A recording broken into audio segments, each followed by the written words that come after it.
আসসালামু আলাইকুম। নবম ও দশম শ্রেণীর শিক্ষার্থীবৃন্দ, তোমাদের জন্য আজকে আরও একটি নতুন ভিডিও নিয়ে হাজির হলাম। তো তোমরা সেটি স্ক্রিনে দেখতে পাচ্ছ। ভাব সম্প্রসারণ কিভাবে লিখলে 10-এ 10 পাবে, সে বিষয়ে আজকে আমি তোমাদের সাথে কথা বলবো। তো এই সম্পর্কে আমি তোমাদের সাথে কিছু গোপন ট্রিক্স শেয়ার করব। তো তোমরা ভিডিওটি সম্পূর্ণ দেখবে, তাহলে তোমরা ভাব সম্প্রসারণে বানিয়ে লিখেও ভালো একটি নাম্বার ক্যারি করতে পারবে। তো শুরু করছি আজকের ভিডিও। তো দেখো, আমি উপরে লিখে রেখেছি যে ভাব সম্প্রসারণ কিভাবে লিখলে 10-এ 10 পাবে, অথবা ভাব সম্প্রসারণ বানিয়ে লিখে কিভাবে 10-এ 10 পাবে। তো এই সম্পর্কে আজকে আমি তোমাদের সাথে কিছু গোপন ট্রিক্স নিয়ে কথা বলবো। তো তোমরা সবাই জানো যে ভাব সম্প্রসারণ বলতে আসলে মনের ভাবকে বিস্তারিতভাবে প্রকাশ করাকে বোঝায়। তো এটা হচ্ছে মনের ভাবকে বিস্তারিতভাবে প্রকাশ করাই হচ্ছে আসলে ভাব সম্প্রসারণ। তো এই মনের এই ভাবকে বিস্তারিতভাবে কিভাবে প্রকাশ করবে সেটি নিয়ে আমি তোমাদের সাথে কথা বলবো। যে সাধারণত ভাব সম্প্রসারণে কবি বা লেখকের কোনো উক্তিকে বিস্তারিতভাবে ব্যাখ্যা করতে বলা হয়। তো তোমরা দেখতে পাবে যে তোমাদের বোর্ড বইয়ের মধ্যে যে ভাব সম্প্রসারণগুলো দেওয়া আছে, তো সেগুলো মূলত কোনো বিখ্যাত কবি বা লেখকের উক্তি তাদের বিভিন্ন কবিতা থেকে নেওয়া। তো এই উক্তিগুলাকে, এই কবিতার লাইন বা অথবা লেখকের কোনো উক্তি, তোমরা সেটি যদি বিস্তারিতভাবে ব্যাখ্যা করতে পারো, সেটাকে আসলে ভাব সম্প্রসারণ বলা হয়।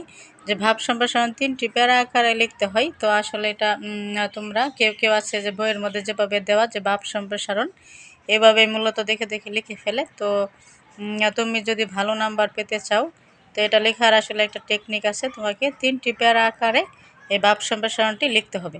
তো প্রথমে তোমাকে মূল ভাবটি লিখতে হবে, তারপরে হচ্ছে সম্প্রসারিত ভাব নামে একটা পয়েন্ট লিখতে হবে, তারপরে শেষে মন্তব্য নামে একটি পয়েন্ট লিখতে হবে। তো মূল ভাবের মধ্যে কি থাকে?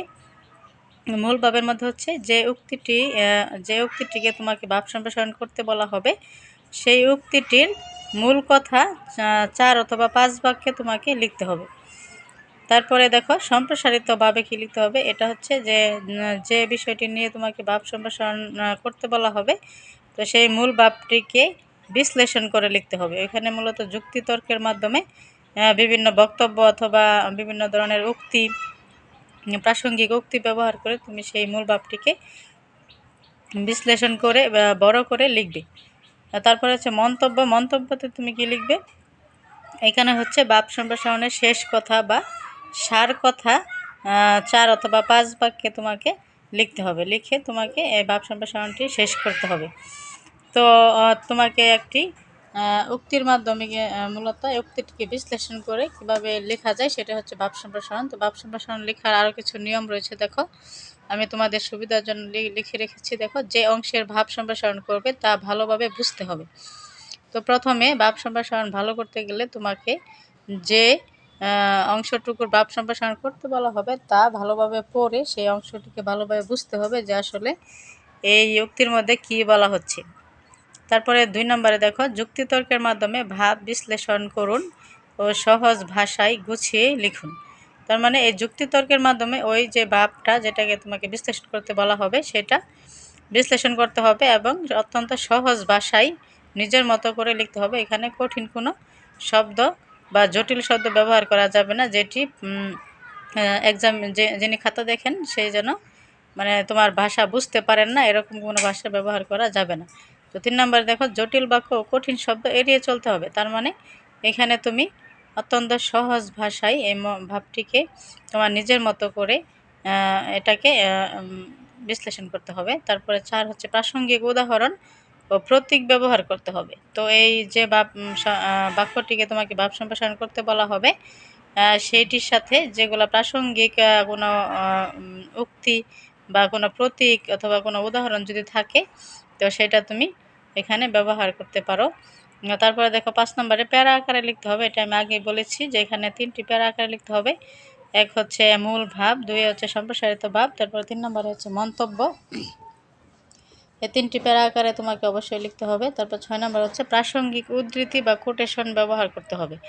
তোমাকে যে শব্দটিকে ভাব সম্প্রসারণ করতে বলা হবে সেটি যদি প্রাসঙ্গিক কোনো উদ্ধৃতি বা কোনো কোটেশন থাকে, তো সেটি তুমি খুব ভালোভাবে এখানে ব্যবহার করে বড় করে লিখতে হবে। তারপরে দেখো কত পৃষ্ঠা লিখবে, এটি নিয়ে একটি প্রশ্ন তোমাদের সবার মধ্যেই থাকে যে আসলে ভাব সম্প্রসারণ কত পৃষ্ঠা লিখবো বা কত পৃষ্ঠা লিখলে ভালো নাম্বার পাবো। তো এইখানে আমি তোমাদেরকে বলবো যে মূল ভাবের জন্য তোমরা 4 অথবা 5টি বাক্য লিখবা, 4 অথবা 5 বাক্যে মূল ভাবটি শেষ করবা। তারপর হচ্ছে সম্প্রসারিতভাবে তোমরা 3 থেকে 4 পৃষ্ঠা লিখবা। এখানে হচ্ছে তিন থেকে 4 পৃষ্ঠার মধ্যে সম্প্রসারিত ভাব লিখে শেষ করবা। তারপর হচ্ছে মন্তব্য, এই মন্তব্য অংশে তুমি 5 অথবা 6টি বাক্য লিখে মন্তব্য লিখে একেবারে ভাব সম্প্রসারণটি শেষ করতে হবে। তো এখানে বানিয়ে কিভাবে লিখবা সেটা সম্পর্কে আমি কিছু কথা বলতে চাই। এখানে বানিয়ে লিখবা হচ্ছে যে তোমাকে যে বাক্যটিকে তোমাকে ভাব সম্প্রসারণ করতে বলা হবে সেই বাক্যটি প্রথমে তোমাকে বুঝতে হবে, বুঝে ওই বাক্যের সাথে প্রাসঙ্গিক কোনো ব্যক্তির কোনো কথা থাকলে, কোনো তথ্য থাকলে এই বিষয়টি এনে তুমি সেখানে মনের মাধুরী দিয়ে তুমি যত খুশি ইচ্ছা বানিয়ে লিখতে পারো। আর এই ভাব সম্প্রসারণ তুমি যত বড় করে লিখবা ততই কিন্তু ভালো নাম্বার পাবা। এটা আসলে নির্দিষ্ট কোনো পৃষ্ঠা নাই, এটা আমি বলেছি তোমাদের এমনিতে তোমরা যেহেতু প্রশ্ন থাকে অনেকের, এজন্য। কিন্তু আসলে আসল কথা হলো যে তুমি যত বড় করে লিখতে পারো নিজের মতো করে বানিয়ে অথবা বই থেকে পড়ে, গাইড পড়ে বা বিভিন্ন নেট থেকে ওই বিষয়টি নিয়ে তথ্য নিয়ে যত বড় করে যত যুক্তিতর্ক দিয়ে তুমি লিখতে পারো, বানিয়ে যত লিখতে পারো ততই তুমি ভালো একটি নাম্বার এখান থেকে ক্যারি করতে পারবে। তো এই বিষয়টি তোমাকে আমি বোঝাতে চাচ্ছি আসলে যে এটা তুমি যত বড় করে লিখবা ততই কিন্তু ভালো নাম্বার পাবা, এটাই হচ্ছে মূল কথা। তো বড় করে কিভাবে লিখবা, তুমি এখানে কিছু বানিয়ে লিখবা নিজের মতো করে বা বইয়ের লাইন উক্তি অথবা নেট থেকে কিছু তথ্য দিয়ে তুমি সেখানে যত খুশি তুমি এখানে তথ্য যোগ করে বানিয়ে লিখতে পারো। তো এভাবে যদি তুমি একটি ভাব সম্প্রসারণ সাজিয়ে ভালোভাবে লিখতে পারো তো তুমি 10-এর মধ্যে 8 অথবা 9 অথবা 9.5 এরকম নাম্বার তুমি ক্যারি করতে পারবে।